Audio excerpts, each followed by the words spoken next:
I live in Atlanta. I want to really residential. Everybody's like, do your own thing. Let's go with 11. Nice career. All right. Can we all take our seat, please? In the back. Hello? Michelle? Yeah, but I have a pretty bad throw. I don't want to hit the TV and,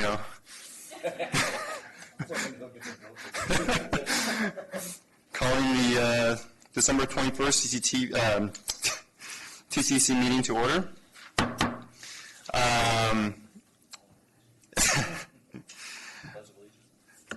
Starting with self-introductions, starting on my right. Jason Chen, City of Orinda. Jamar Stamps, Contra Costa County. Stephanie Mack, MTC. Leah Greenblatt, WIC Tech. Nikki Folletta, BART. Eric Hughes, City of Pleasant Hill. Tom Horace, Tri Delta Transit. No. This is Andy Smith, City of Walnut Creek.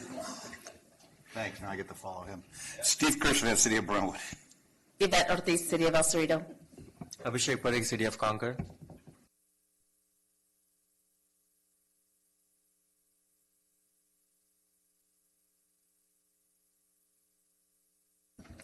Thank you. Thank you all for joining us today, given that it's a light week. Any public comments? Any member of the public? Going once, going twice? None. Okay, moving on. Approval of summary of actions from our October 19th meeting. Do I have a motion? Move to approve it. Second. All right. All in favor, say aye. Aye. All right, moving on. Consent calendar. Anybody want to move the consent calendar? Move to approve. Second. All in favor, say aye. Aye. All right, moving forward. Regular agenda items. Project monitoring. Stephanie. Good afternoon, everyone, and happy holidays. This is the standard reporting for our OBAG, ATP, STIP, and inactive projects. Just wanted to highlight there are only two FY18 OBAG 1 projects. There are two of them, and both of them are either obligated or in the process of being obligated. They are from Danville and Martinez. Secondly, in the ATP project list on page 4-8 and 4-9, there are 4 projects that are programmed in the current fiscal year of 17-18. They're from the county, Richmond, under Cycle 2, and 2 under Cycle 3 augmentation, which is as a result of SB1. Those 4 projects need to allocate their funds through CTC by the June CTC meeting at the latest, or seek an extension. And just a couple of additional information. Some of us have asked us, some of you guys have asked us about OBAG 2 projects when they're being programmed in the TIP. So the MTC is the staff is taking it to their commission in January for approval. After that, it will take approximately 8 more weeks for state and the federal side to approve the TIP in order to be formally programmed. And the last thing I wanted to inform you guys of is the 2019 TIP, which will start early next year. It happens every 2 years, and the 2019 TIP will cover fiscal year 19 to fiscal year 22 for a 4-year period. The TIP is updated every 2 years, like I said, and so the process involved going to FMS and updating any projects that are non-air quality exempt. So more information will come through MTC, I'm sure, in January for all of you to review any projects that are already in the TIP to either like archive or update or add any projects that will be going on in the period of the TIP. So more information on that. And because they're working on the 2019 TIP, there will be limited opportunity to amend the 2017 TIP. And the last opportunity to do so is in May 2018 amendment. So if you have any projects that require any TIP modification or amendment, please do so beforehand, before that time period. And then last, one more thing, they're revamping FMS. I know you guys love that website. So they are going to change, I think it's going to look completely different. They had to add a few more sections because you have to add some performance measures that are required by the feds. So they're doing a whole new website. So more information to come on that later when it's done. And I think they're looking for volunteers to kind of test it out and stuff. So if you're interested, I can connect you with Adam Crenshaw. He's in charge of that. So, and if I'll take any questions you might have, and then afterwards, Hisham is going to come up do a short presentation on SB1 programs. I have a question. Yeah. Regarding OBAG 2, do you know if Caltrans will entertain field reviews in January for OBAG 2, or do we have to wait until FHWA programs it? You probably have to, but do you have something programmed in 17-18 or 18-19? 18-19, Okay. but I was thinking those packages for construction are due Yeah. November 2018. First, yeah, So we want to do field review CEQA for, not CEQA, field review right. NEPA. Probably have to touch base with local assistants to see if that, like a tip entry into the FMS is enough as a backup or as a proof that you are in the process of being programmed. Okay. Yeah. All right, thank you. All right, any questions for Stephanie? All right, I guess Hisham?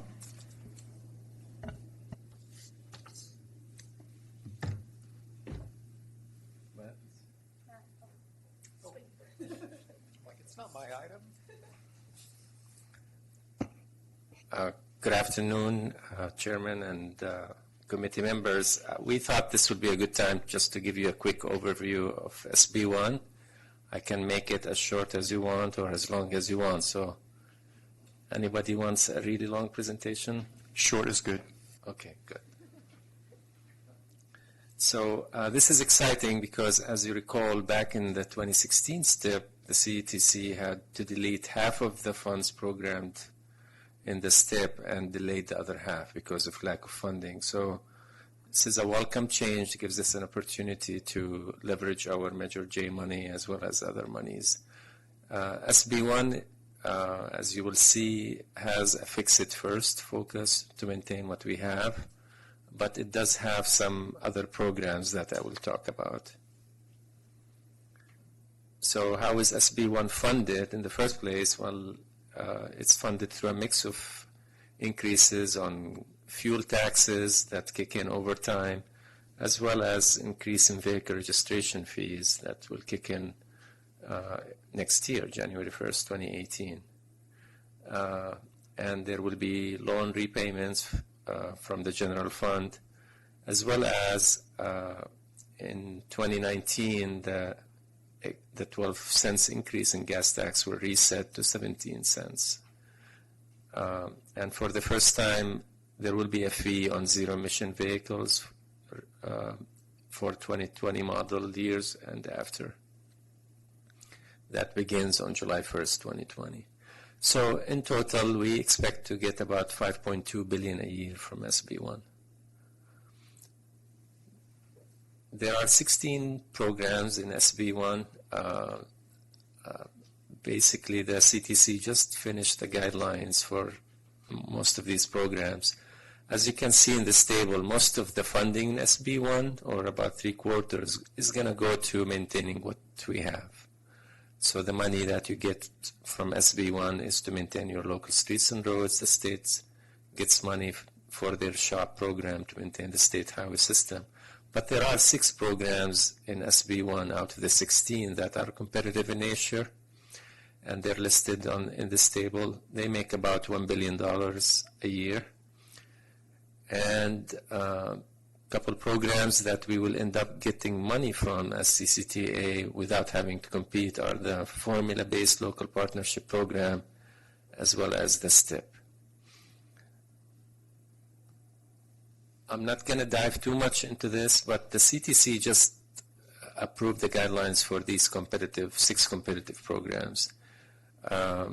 And basically they vary in terms of requirements from one program to another, but one consistent theme between them, they're not allowing supplanting. So if you have a fully funded project or committed funding on a project, you couldn't take that money and put SB1 money instead of it.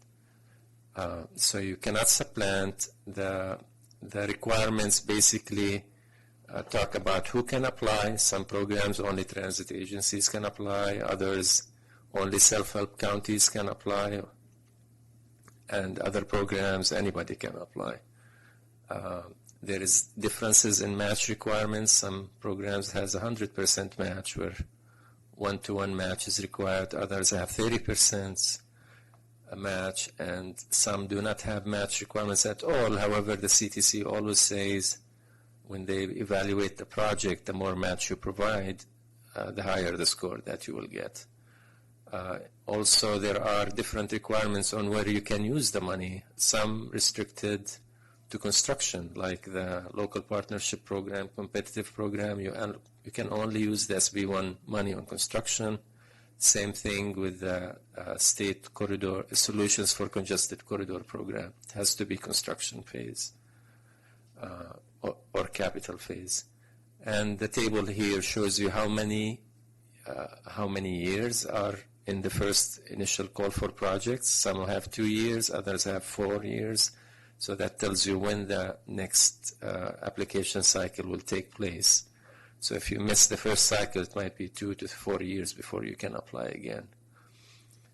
I have a copy of this handout over there. If you have not received one, you can look at these requirements for the different programs and let me know if you have questions. And also, by the way, I forgot to mention, the scope for these programs varies. Some are focused on pit bike improvements, others are focused on freight, others are open to all transportation components. So you have to be careful when you have to know all of this before you can decide you want to apply. We plan to apply for at least a couple of programs for our 684 interchange projects. The 2 programs we're applying for are the solutions for congested corridor.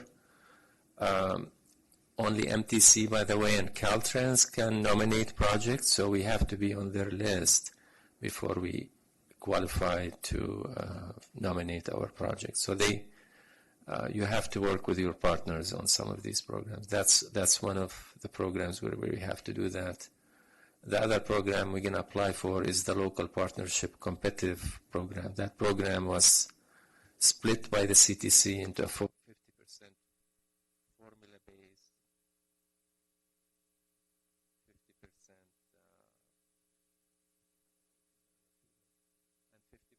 50% and 50%. Okay. It's back on. So that program was split between 50% to competitive base and 50% to formula base. So I'm going to keep it short, so I'm not going to go into additional details unless you have questions. I just want to note in the slides that you have been applying and some of you have been successful. Cities of Pittsburgh and Concord have been able to get money from the ATP, last ATP cycle, as well as WICTAC and Concord were successful in getting transportation planning grants. Last night, I want to just talk a little bit to give you an update about our formula-based local partnership program. We get about, based on CTC numbers, we'll get about $2.6 million a year to program. Some of that needs to go to El Cerrito and Martinez. The methodology that the CTC used did not specifically break their shares. Last night, the board approved how to program that money. And basically, they approved giving El Cerrito $200,000 as well as $200,000 to Martinez, with the remaining amount to go to the environmental clearance phase for Innovate 680. So that's, in a nutshell, what I have about SB1, unless you have questions about the specific programs.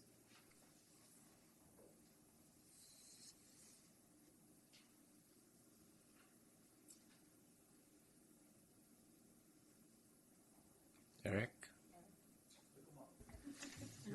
Sorry. Any other questions for Hisham? Steve? There's a rumor that this may be challenged on the ballot in June or November. I don't know. Is that true? If you should nod in your head, yes, you might want to. Yes. Okay. How does that affect, obviously, if it fails, the money goes away, and the piggy bank's a lot smaller? Is there any? Yeah, it's going to affect most of these programs, but the CTC will still have at least 1 year of revenue. So some of these programs will still be valid for at least 1 year.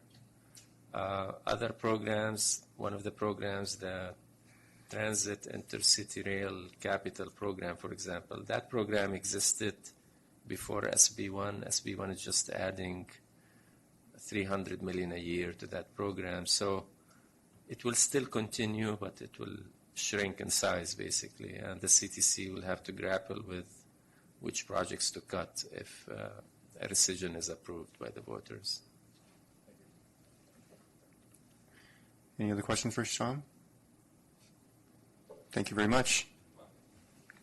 Moving on, update on the changes to road mileage methodology affecting Measure J local streets and roads. Matt.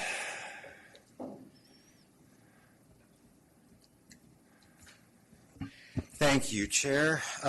Yes, I'm back on this item. As you may remember, back in October, we first brought you this issue, and it came to light after the Caltrans 2015 road mileage report was released, and then our finance department attempted to apply the new mileage figures to our 18% return to source formula, which is 50% population, 50% road miles.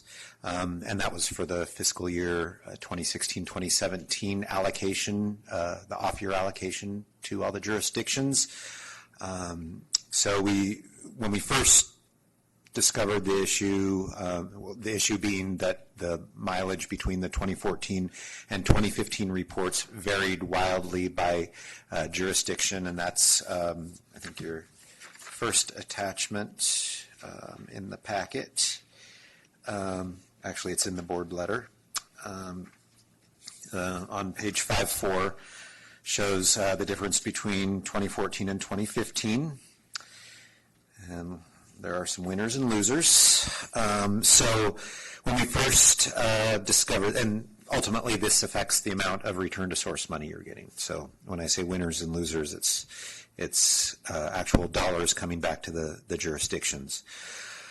So we initially reached out to Caltrans headquarters, HPMS department. They're the ones that oversee the road mileage report, and they're the ones that implemented this new linear referencing system in order to measure the road mileage, and that was mandated by FHWA. We didn't get a lot of response initially, at least before the October meeting, so we came to you anyways because we owed some jurisdictions their off-year 18% payments, and we wanted to make sure we could get those paid on time. So at that meeting, the members here approved making those fiscal year 16-17 payments based on the 2014 road mileage, which is the first year payments were made based on that. So we've started doing that, and we will continue to do that through the remainder of the payments through next year. At that meeting, it was suggested that we look at data from MTC's Street Saver program, how they determine their pavement condition index. And MTC shared that data with us. It's similar data to what Caltrans provides, in that it provides road mileage for each jurisdiction in the county.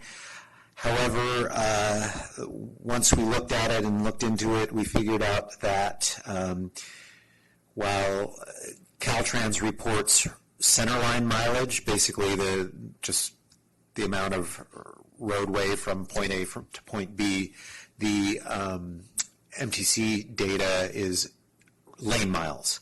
So it's the distance from A to B times the number of lanes.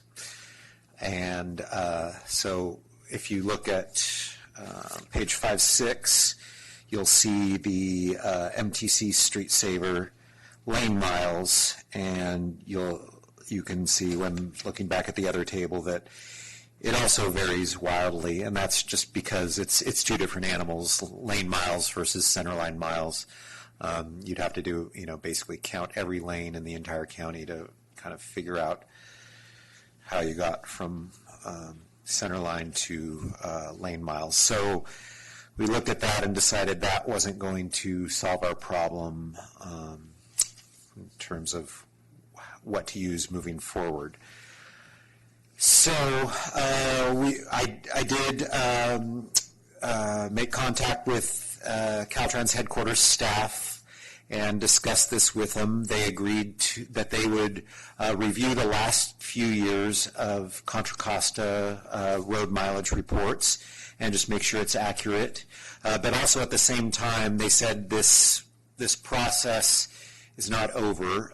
So we weren't copied on any of this, at least CCTA wasn't.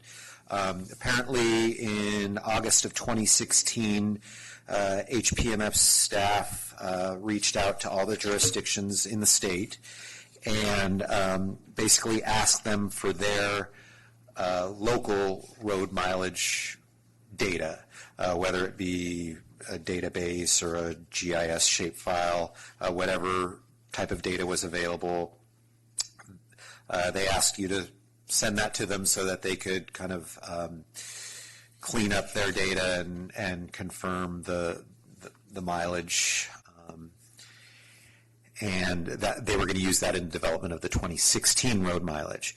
Well, so the letter is on page 5.7. On page 5.10, it shows the response they received from all the Contra Costa jurisdictions, and you can see in the column in the middle, it shows their initial estimate of 2016 road miles. The report won't come out till June, but they've come up with an estimate based on their linear referencing system and the data they received from the cities. Just in looking at it, it does appear that the cities that sent them data have a little closer, are a little closer to the 2014 report and even the 2015 report, but it does vary across the board. But what they've told us they're going to do is before they release the 2016 road miles, and probably in the next month or so, they're going to be coming back to the jurisdictions, sending them what they have for their 2016 data, and asking the cities to comment or confirm what they've done. So the process isn't over, and they should be reaching back out to you in the next month. You can also reach out to them if you look at this and have some major problems, or you have some data you can send them. The contacts are on page 5.9. Our contact is named Hiet Nguyen, and his phone number and email are there. So what we're proposing, staff is proposing, is that we see Caltrans, or you all see Caltrans's process out through the 2016 road mileage report, and that you work with them when they reach out to you. That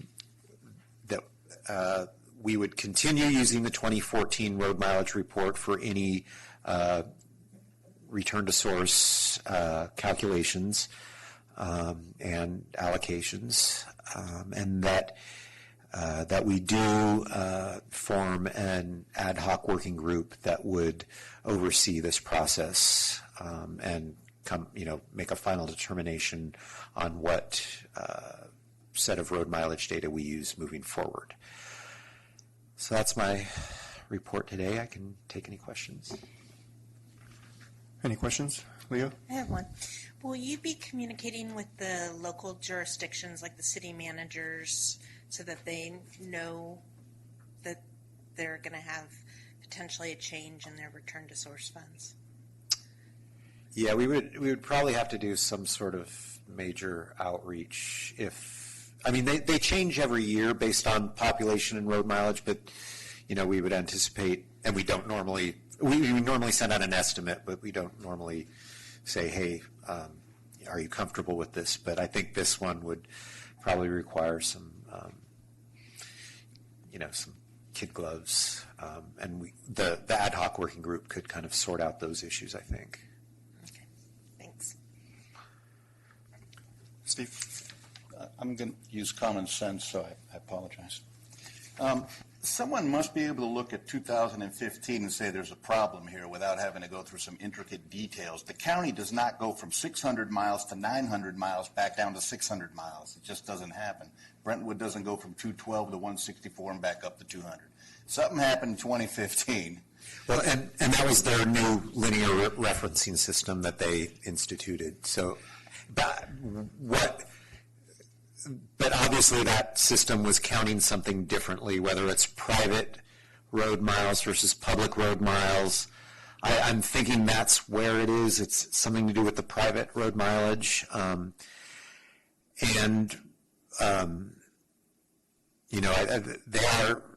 They are working with you guys, not us. So I would say if they're, especially for the cities that have major differences, I would reach out directly to that contact and try and figure out what they did and work with them to get it closer to what you believe is accurate. Do you have a feel from any of the cities if they're okay with 2016? Because I'll speak for Brentwood. I live with what they came up with in 2016. And if every other jurisdiction can say, yeah, that's good, done. This is the first time this data's been released. Caltrans sent it to us specifically so we could share it with you today.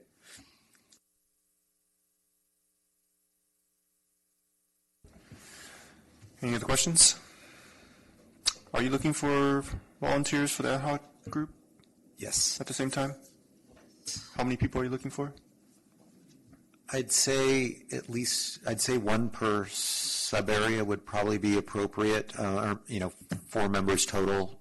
I'm going to ask another stupid question. If Caltrans comes back with a 2016 number that's good, why do we need a committee? I think having the committee to, look at the numbers, the final numbers, and make a determination would be appropriate. That's just the staff's recommendation. We haven't seen the final numbers yet, but it's your call. We can hold off on forming the committee till we see the final numbers. Okay, well, if I may then, Mr. Chair, I would suggest that why don't we wait until we see what they come back to us in 2016, and if the majority or if all of the jurisdictions are okay with that number, I think we've solved the issue. The only thing remaining is that CCTA has to understand and agree to use the 2016 numbers for future allocations. When are they expecting to release the 2016 numbers? They said they would be coming back around to the cities shortly, and so I took that as in the next month or two. Okay. What do you guys think? But I would say, reach out to them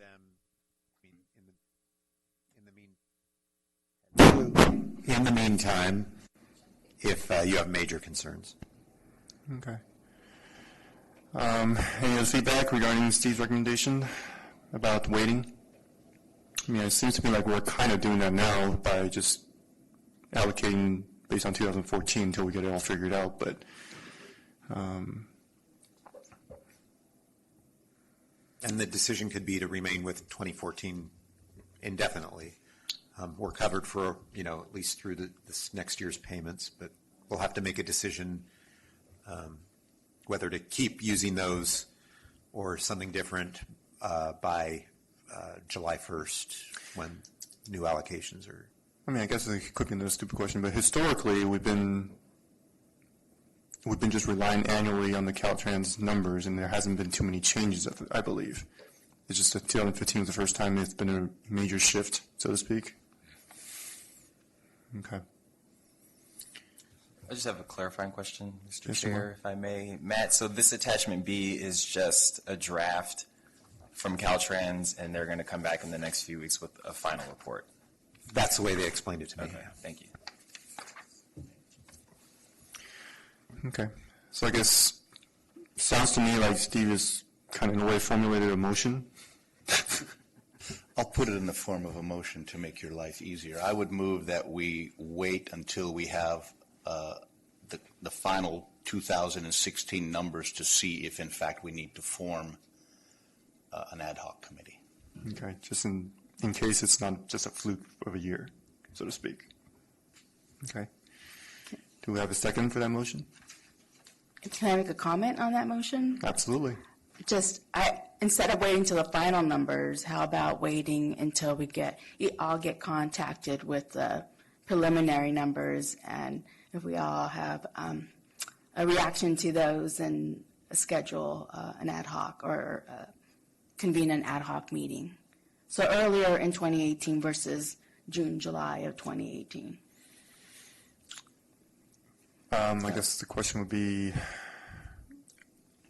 when Caltrans outreach to various jurisdictions about these 2016 numbers, do we somehow obviously involve Matt in the discussion or the conversation so you're aware, because you're the only person that could potentially understand what every jurisdiction's response would be if we were. And we're not technically in the loop on this. So. Right.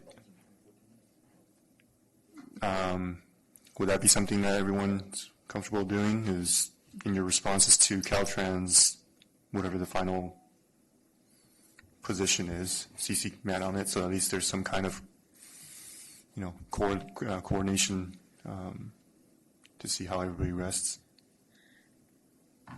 To sum that all up, does that mean that we're basically continuing this item until these new numbers might come out in a month or so, and then Matt would bring it back?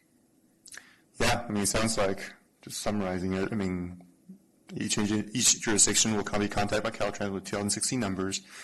In our response to them, we'll CC Matt on it. Matt will collect everybody's responses and schedule it at a future meeting, and at that point, determine whether or not an ad hoc group is needed. Sounds about right? Okay. I guess that's the motion.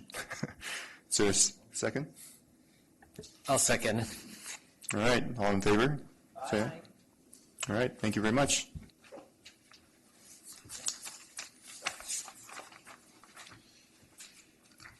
All right, moving on. Update on Senate Bill 743 and the Governor's Office of Planning and Research for the proposed updates to the CEQA guidelines. Matt. And once again, everybody's favorite Senate Bill 743. Something else the state is doing that affects all of y'all at the local level. The reason we brought this back to you is because the California Office of Planning and Research, the group responsible for updating CEQA guidelines, has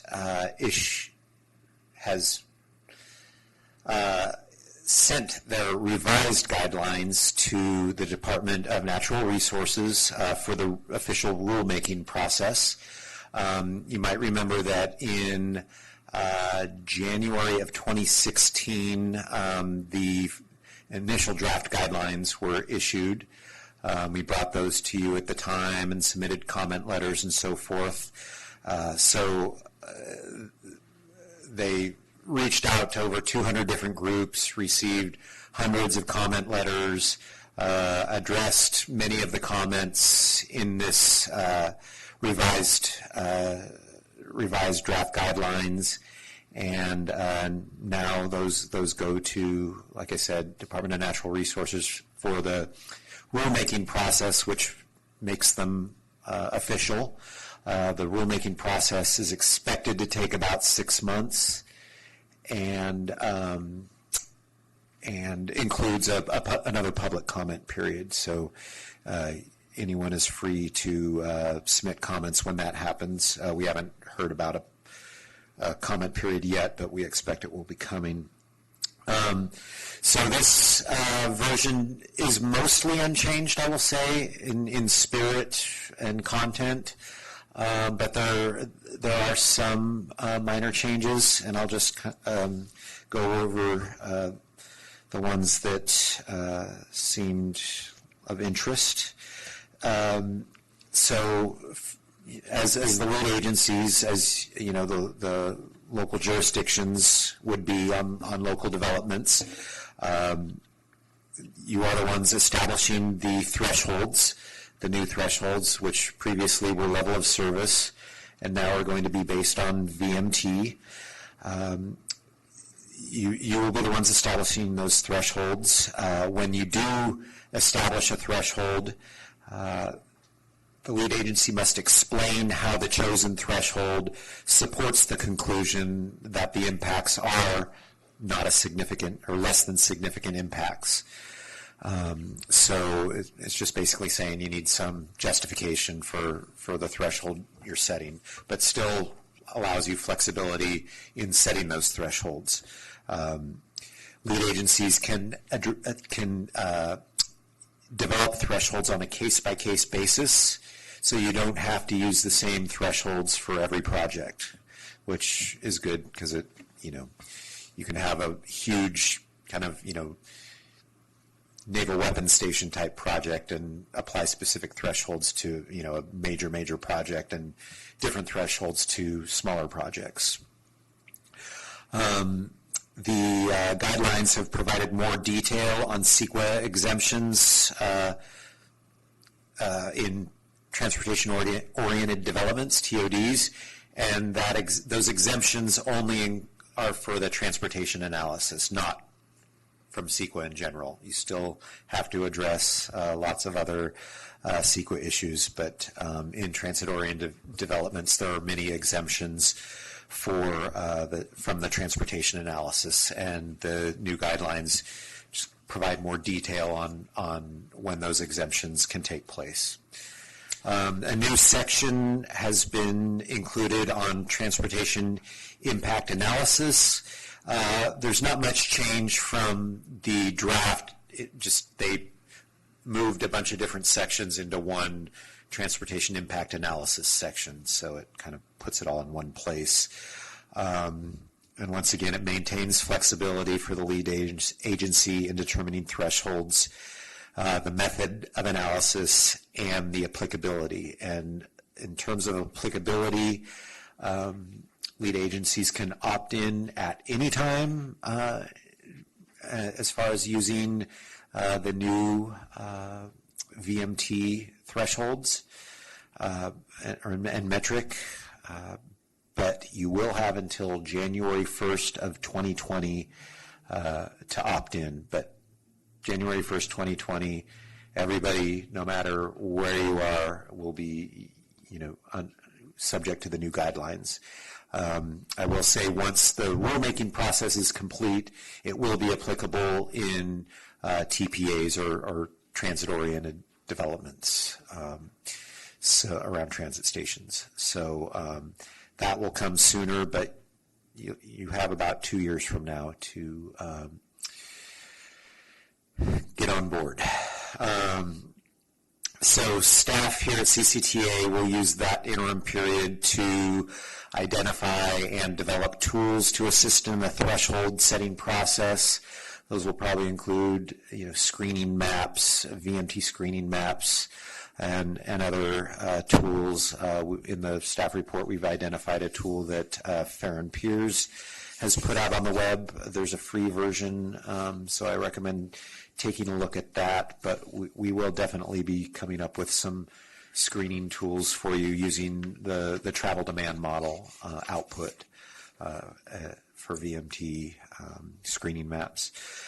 And we will also address necessary updates to the growth management program implementation documents, specifically the technical procedures. There's several chapters that will need to be revised to reflect the new VMT metric in general plan analysis, in traffic impact analysis, and so forth.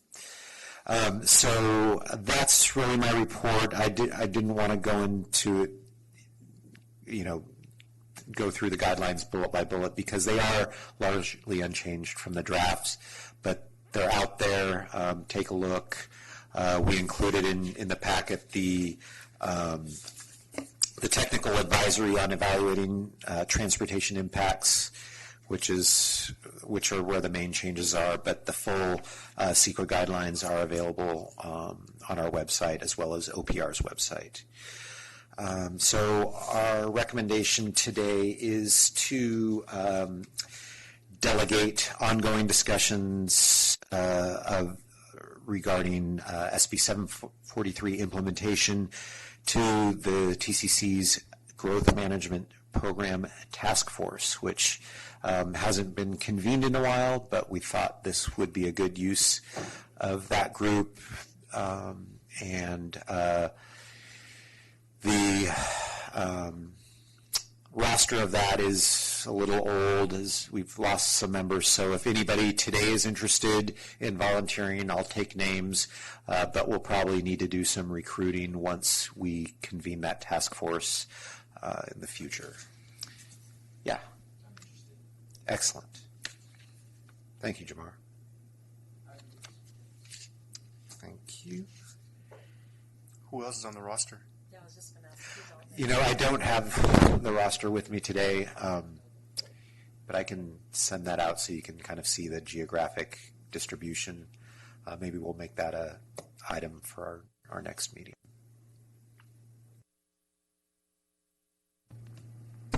Thanks for the volunteers today. Any other questions? Any questions from Matt? I had a question regarding outreach to planning directors, and is there going to be a different committee or it's a combined committee?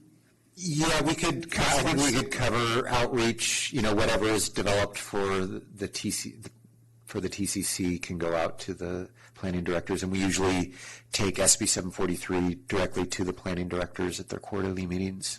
So we'll update them on this. All right, no other discussions. Moving on. I was just going to say, I don't know what the representation is for West County, but if that isn't interested, I can take that on. Thank you, Leah.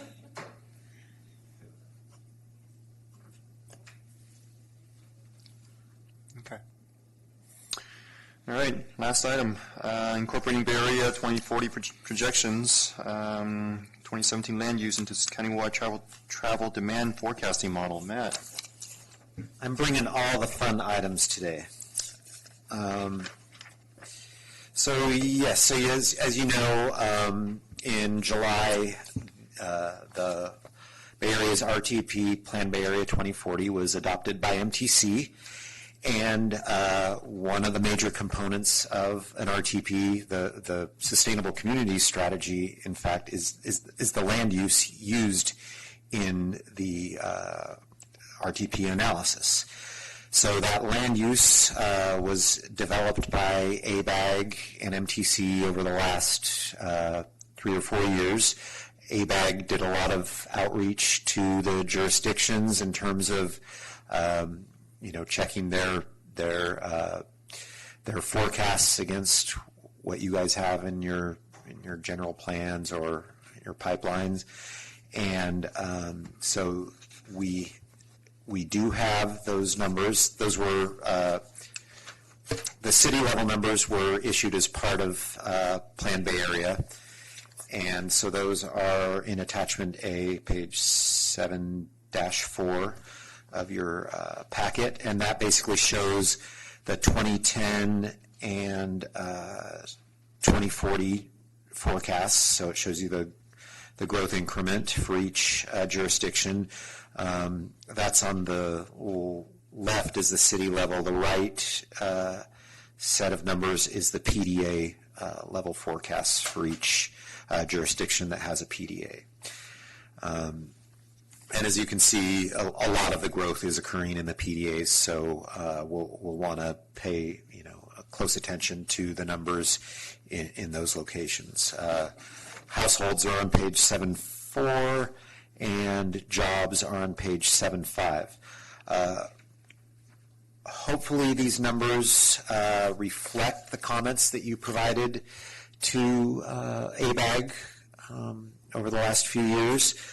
We also included in attachment B a comparison between projections 2013, which was the last set of land use projections from Plan Bay Area, the 2013 RTP, and the Plan Bay Area 2040 numbers. So as you can see in those two columns to the right, comparing PBA 2040 with P 2013, you can see there are some major changes. Hopefully those changes reflect your comments, but they could be due to the policy levers that were used in the development of the RTP. So I'll let you determine that, but what we are tasked with doing is taking those allocations not at the city level, but at the RTAS level, which MTC's model has 1,454 zones, and that's how they allocate their land use. We take those 1,454 zones and reallocate it to our 3,120 zones. There 1,300 of them are in Contra Costa County. So there's, out of the 1,400 zones that MTC uses, about 170 are in Contra Costa County, and we expand that to about 1,300 zones, so about tenfold. So we need your help in making sure those allocations are correct. And we try and keep the city levels pretty consistent, but if there are changes that need to be made, you can make them between zones. Sometimes we do trading between cities. We like to keep the city control totals intact, but if you don't think they're right, then we can address that through your review of the land use. We don't have those allocations yet. The allocations to our models zonal system, we're currently allocating from MTC's system to our system, and we hopefully will have that for you in January. What we'll do is we'll send that out to you in a variety of formats. Usually we do just some basic Excel spreadsheets with some attached maps, but we also have done KML files, which are basically Google Earth files, so you can see the forecasts and have the aerial background, so you can kind of see exactly where the growth is taking place. And what we need you guys as staff people to do is find someone at your jurisdiction who is familiar with the land use. And we know some of you. Andy Smith, I'm looking at you. But some staff, some jurisdictions don't have, land use experts. So for those jurisdictions, we ask that you find someone who is at least comfortable with your land use, and we can sit down with you. That's what we'll offer, is we can sit down with you, go over things zone by zone, and just make sure you're comfortable with the final land use that we're putting into the model, because ultimately it's going to affect the way projects are analyzed in the model, and what types of volumes you see for land use developments, as well as for transportation improvements. So it's an important process. We know it's onerous and not necessarily fun, but it's something that has to be done. Some cities will, in the past, have just said, hey, looks good, go for it, put it in the model. But some cities like to take a more detailed look. So especially the cities with priority development areas, we think you should really take a look at those allocations and make sure that you're comfortable with them. So I think I put a schedule in here somewhere. Yes, so on page 7.3, The goal is to get the data out to you in January, use the months of February and March for the review, and then we will get those to our modeling consultant who will incorporate that into the model, and then they will do some sensitivity testing of the model to make sure everything looks right. And then hopefully by next fall we will have a working model that you can use in your transportation analysis, and that we will be using in our project performance assessment that we will use to inform our 2021 RTP project submittal. That's really the first time we've done this, that we've actually done. MTC analyzes project performance against their performance measures. We will attempt to do the same before we even submit projects, so we have an idea of what projects we'll be doing before we submit them to MTC. So that'll be the first use of the updated model. And then we expect it to be used for the next countywide plan and action plan updates. So this is an information item just to let you know that it's coming next month, and to identify staff that can deal with the review. So that's my report.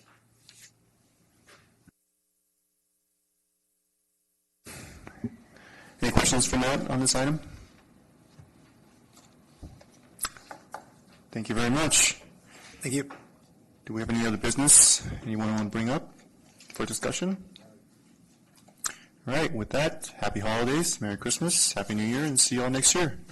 Meeting's adjourned.